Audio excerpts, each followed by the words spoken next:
भीम दोस्तों, हमें सभी धर्मों का आदर करना चाहिए। जिस भी व्यक्ति की किसी भी धर्म में आस्था है वह उसी धर्म को तो मानेगा, इसमें कोई भी गलत नहीं है। जो जिस भी धर्म को माने, यह भारत देश हमारा है। हम सभी धर्मों को इकट्ठा करने की जरूरत है। सभी धर्मों को मिलाकर ही तो भारत बनता है। सभी धर्म के लोग भारत माता की जय तो बोलते हैं, सभी भारतीय हैं।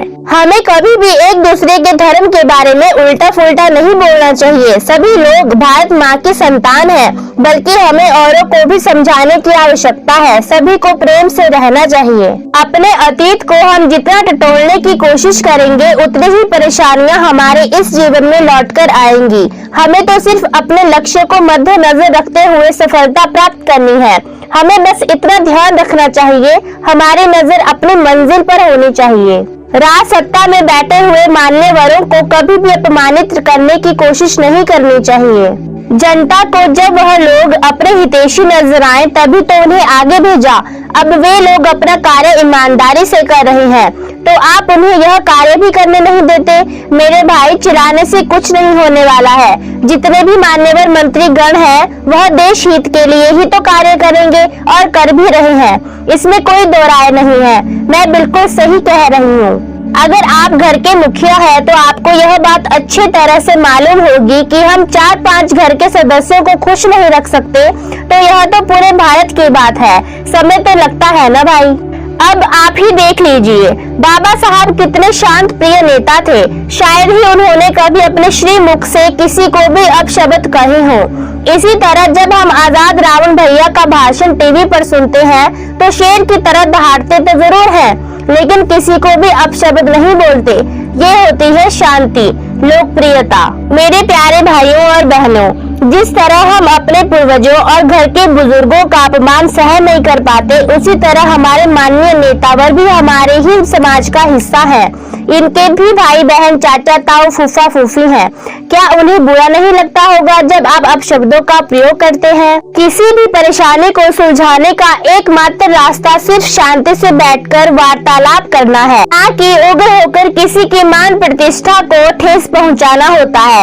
इसीलिए तो बाबा साहब कहते हैं कि खूब पढ़ो, पढ़ लिख कर ज्ञान प्राप्त करो, शिक्षा को हासिल करो। बाबा साहब अम्बेडकर किसी एक विशेष जाति व धर्म को संबोधित करते हुए नहीं कहते। उनका संदेश पूरे भारतवर्ष के भाई बहनों के लिए है कि शिक्षा शेरनी का दूध है, जो पिएगा वो दहाड़ेगा। शिक्षा को बाबा साहब ने शेरनी बताया, और जो दूध की बात की है वह ज्ञान की तरफ इशारा करता है कि दूध पीने से यानी शिक्षा प्राप्त करने से हमें हर बात का ज्ञान हो जाता है। और दहाड़ने का मतलब अपने अधिकार को निडर रहते हुए प्राप्त करना, ना कि किसी भी अप्रिय घटना करके अधिकार छीनना।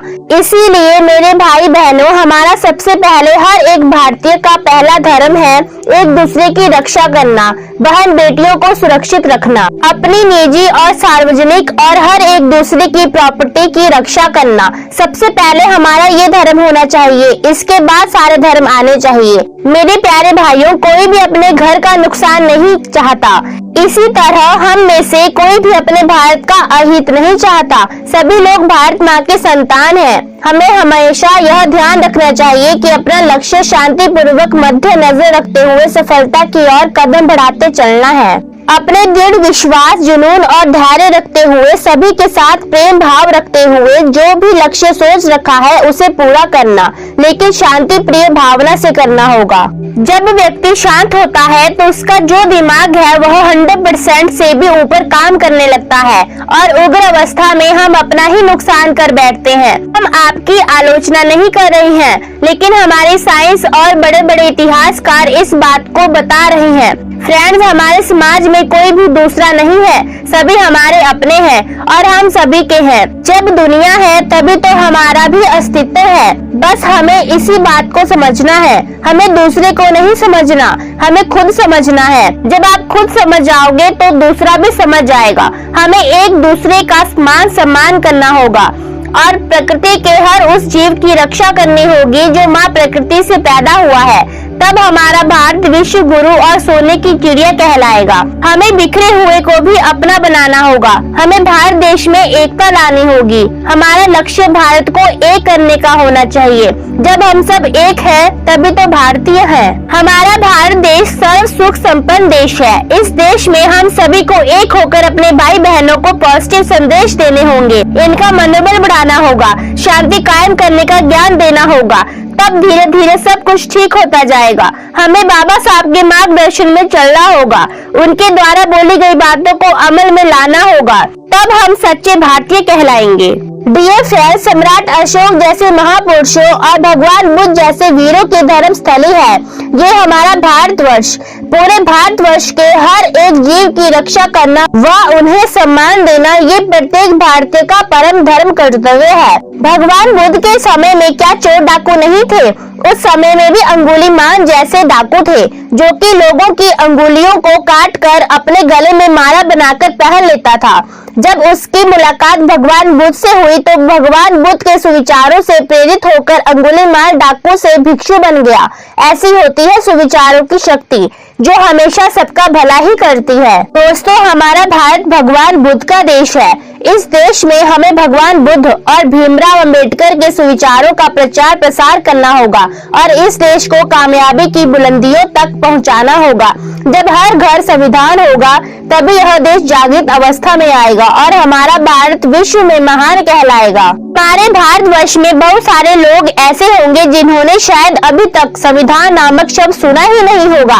ये क्या होता है, इसकी जानकारी शायद 90% लोगों को होगी ही नहीं। संविधान लीला का प्रचार अति आवश्यक है, तब हमारा भारत जागृत होगा। फ्रेंड्स, अपने इस चैनल को सब्सक्राइब अवश्य करें, लाइक, कमेंट, शेयर और बेल आइकन अवश्य प्रेस करें। इस चैनल को आपके सपोर्ट की काफी आवश्यकता है।